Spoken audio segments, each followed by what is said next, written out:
வணக்கம். உங்கள் நெல்லை மாவட்டத்திலிருந்து வாசனை போட்டது மக்களுக்காக. பெண்கள் பாலியல் பிரச்சனைகள் அதிகரித்து கொண்டு ஒரு பக்கம் இருந்தாலும், ஆனாலும் பேசப்பட்டு வரும் ஒரு சோசியல் எக்ஸ்பிரிமெண்ட் வீடியோ எடுத்து காட்டுகிறது. ஒருவர் வயதான முதியவர் சீக்கியர். தலையில் சீக்கியர் என்றாலே ஒரு தலப்பா கட்டியிருப்பார்கள். அந்த சீக்கியர் ஒரு பெண்ணை பார்க்கிறார். ஓரமாக சென்று போய்கொண்டிருக்கும் பெண் அவரிடம் ஏதோ கேட்கிறார். கேட்டுவிட்டு தகவல் கொடுக்கிறார். தகவல் கொடுத்த பின்பு அந்த பெண் போகும்போது பின் முதுகில் கிழிந்து இருக்கிறது ஆடை.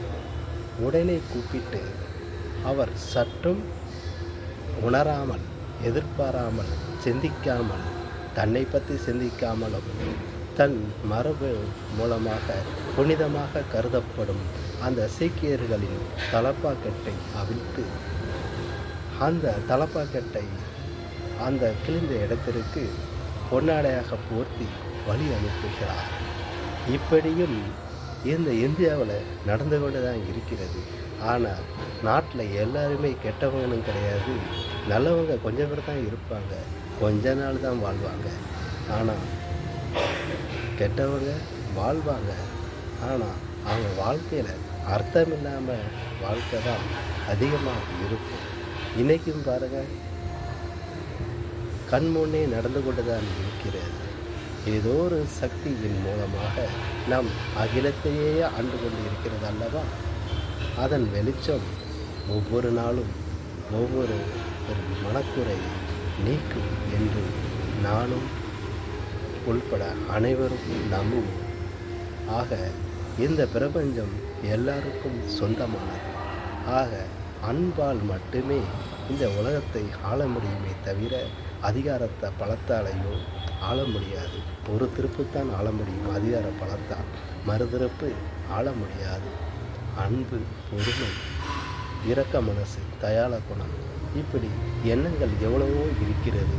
அந்த எண்ணங்களை வைத்து மட்டும்தான் ஒருவன் சிந்தித்து வாழ பழகிக்கொள்ள வேண்டும். ஆக வாழ்க்கை வாழ்வதற்கு தான் அந்த வாழ்கிற காலம் கொஞ்சம் குறுகிய நாள் தான். அந்த குறுகிய வட்டத்துக்குள்ளே வாழ்ந்துக்கிட்டு நாம் போகிற இல்லையா, நாம் போகிற இடம் போகிற திசை தெரியாமல் இருக்கக்கூடாது.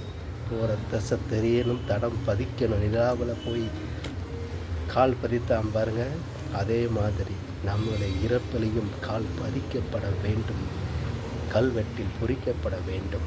உண்மையாக சொல்கிறேன், உறக்க சொல்கிறேன், தமிழனாக சொல்கிறேன்.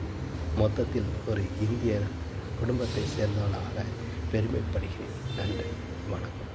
எல்லோரும் வாழ்வோம், நம்பிக்கையுடன் இருப்போம், வெற்றி நடை போடுவோம். பெண்கள் துடிப்புடனும் தைரியத்துடனும் வாழ பழகி கொள்ள வேண்டும். யாரிடமும் எதிர்த்து பேச சொல்லலை, தைரியமாக குரல் கொடுங்கள், தைரியமே துணை என்று சொல்லிக்கொண்டு வாசகம் நெல் போட்ட சார்பாக நன்றியும் வாழ்த்துக்களையும் பெருமையுடன் தெரிவிக்கிறேன். நன்றி, வணக்கம்.